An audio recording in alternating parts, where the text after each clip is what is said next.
Hello, I'm PastorDruski, and I stream strategy games on Twitch.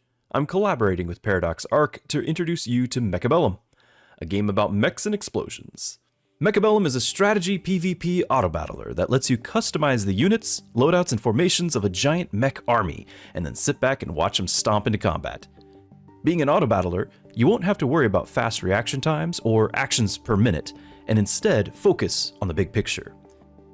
The game has two phases: a planning phase where you purchase and position new units, and a combat phase where you watch to see how your strategy plays out.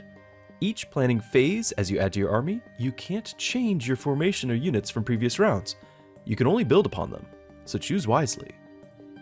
When you start a new match, you will first make a choice from 4 random specialists who each give a unique power and a set of starter units to form a foundation for your army. The objective each round is total elimination of the enemy force. The value of the winning side's remaining army is then subtracted from the loser's health total. Afterward, all units are returned for the next round. Building your army is simple. Each round, your income of supply increases by 200, and you can purchase up to 2 units. You can already choose from the units of your starting pack, and you can unlock 1 new unit type per turn. The smaller units are free to unlock, but for larger units, you'll have to invest some supply.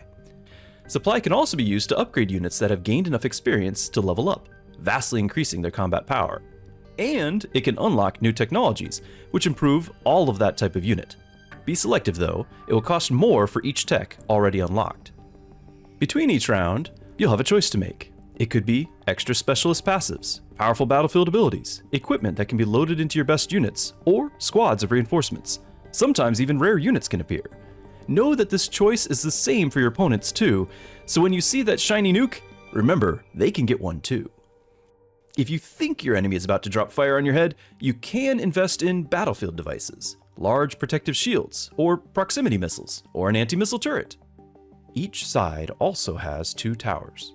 During the planning phase, they offer technology and power-ups. The left tower has temporary buffs that affect the current turn, like taking out a loan, or extra deploy, or extra range for your units, while the right tower has permanent unlocks for the rest of the game: a mobile beacon to better control your units, oil to drop on the enemy, or a boost to your army's damage and health. During the combat phase, however, these towers are tactical objectives to target and defend. If a tower is destroyed, its owner's army suffers a significant global debuff for a few seconds that can easily turn the tide of the battle. Since you do not control your units directly in combat, positioning is essential for victory. Though you are free to place your units anywhere, consider defending your towers or mounting an all-out offense to rush one of the opponents. And don't neglect the flanks. After the first round, both sides have a left and right flank that can be used to pick off an undefended tower, or break up formations and draw units away. Generally, units will lock on to the closest target, and then switch only when it's dead.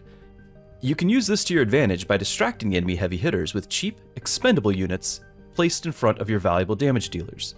Fangs and crawlers are the most common too.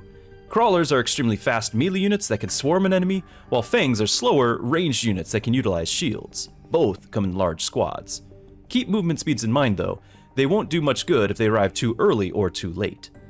Of course, your opponent will have these swarms too, so look for units with explosive splash damage, rapid fire attacks, or actual fire attacks to counter them. The Arclight, Mustang, and Vulcan are great options here. If enemy AoE is clearing your board, you need some proper armor. Sledgehammers, rhinos, and the mighty fortress can all take multiple hits and protect their more valuable neighbors. Just don't make them face single target damage dealers alone. Speaking of damage, marksmen, scorpions, and melting points are all major threats that will make quick work of the enemy team if you can clear a path for them. If all of this fails, maybe what you really need is a new angle: air. There are air units for each role we already talked about. Wasps can swarm, Wraith can tank, Phoenix can snipe, and the Overlord we call the boat, well, it can win games all on its own. A good army is one that is always giving your opponent one too many problems to solve. Find and use correct unit counters, clever positioning, battlefield abilities, flank attacks, and technology to bring the enemy health to 0 and claim your victory. I'm PastorDruski, and good luck out there.